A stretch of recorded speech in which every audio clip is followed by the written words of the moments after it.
Legendary comic Louis C.K. masturbated in front of female colleagues. The Me Too movement prompted his admission. After showering in front of aspiring actresses, Me Too made film producer Harvey Weinstein come clean. And filmmaker Morgan Spurlock called his assistant a supersized pornographic pet name, Sex Pants. And Me Too spurred the documentarian to document this. However, while Me Too has given voice, even justice, to sexual assault survivors, the movement has still been unable to help others. PBS, January 18, 2018, reports that people with intellectual disabilities experience elevated risk of sexual assault, 7 times the rate of the typical population, because it's harder to detect, and for some, harder to verbalize, leaving them voiceless.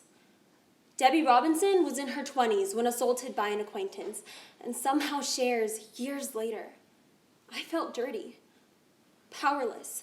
I couldn't even look in the mirror. I had to figure out it's not my fault."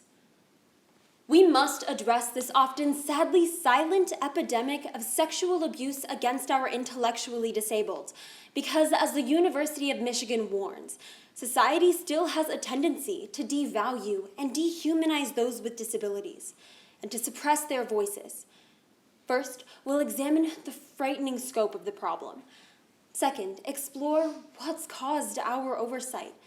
And third, we'll propose solutions so that Me Too includes those who can't say it. Pauline was 44 when 2 years ago, she was raped by 2 friends of her longtime caretaker's family, and a similar tragedy awaits others with intellectual disabilities.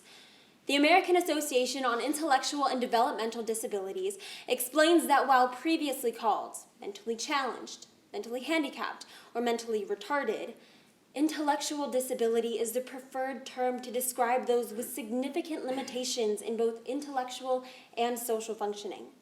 The Washington Coalition of Sexual Assault Programs, March 31st, 2018, calculates that 83% of women and 32% of men with intellectual disabilities are sexually assaulted in their lifetime.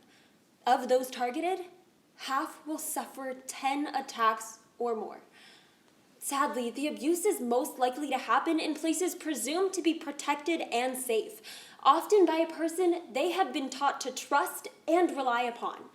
NPR, January 8, 2018, documents that 86% of victims knew their abuser as a friend, family member, or caregiver.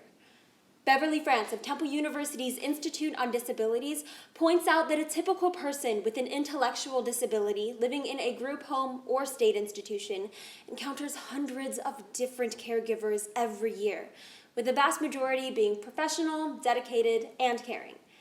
However, for someone who wants to be abusive, the opportunity exists.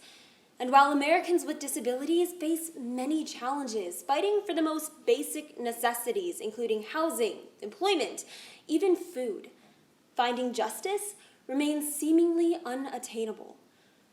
Only 3% of sexual abuse cases involving people with developmental disabilities are reported, compared to 37% from the general population.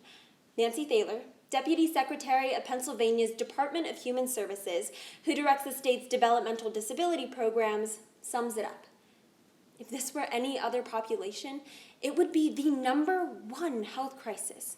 The world would be irate.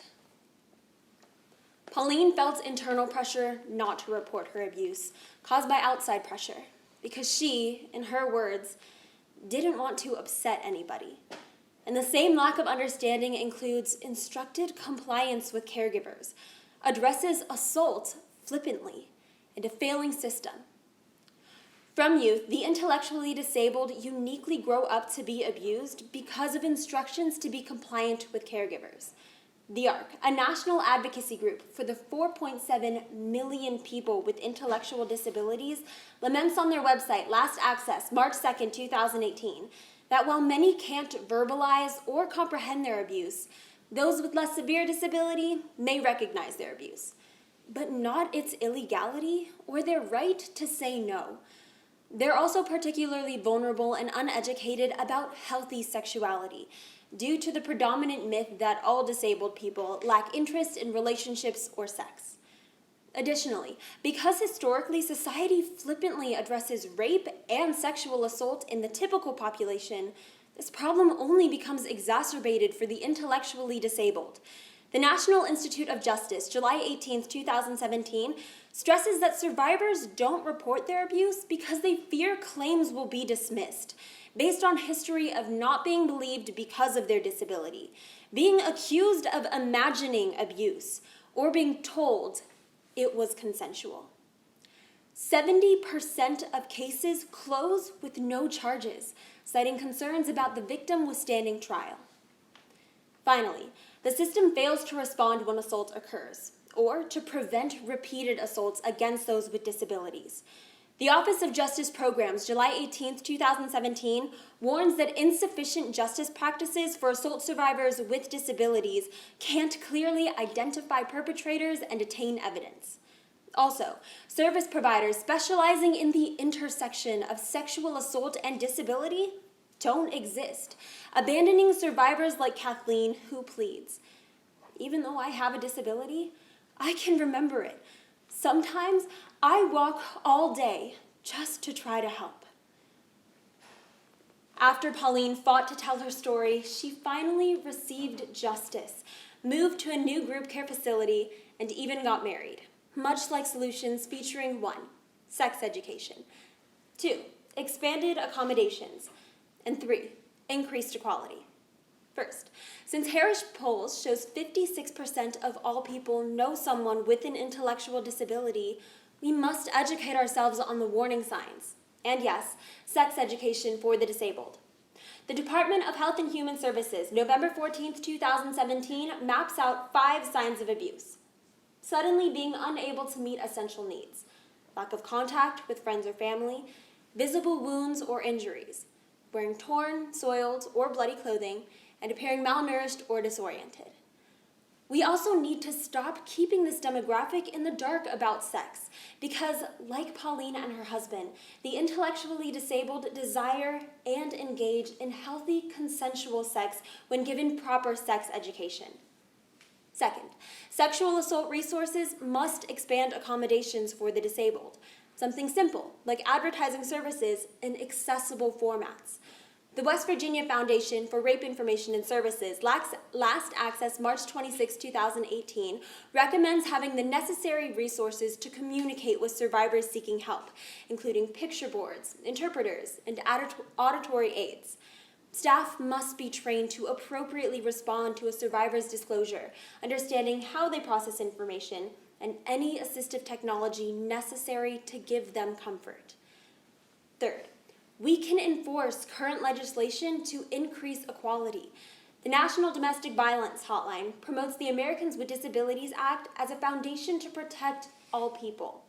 So, if we're to pursue true equality, Leanne Davis, Director of Criminal Justice Initiatives from National Advocacy Group, the ARC, advocates that society must change to equally value survivors with disabilities just as much as survivors without. First, we examine the tragic problem of sexual abuse. Second, identified causes. And third, we determined solutions. The intellectually disabled have suffered in silence long enough and deserve to have their voices heard.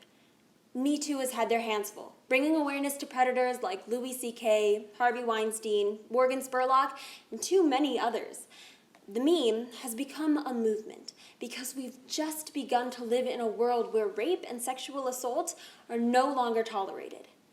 Can't we do the same for the intellectually disabled?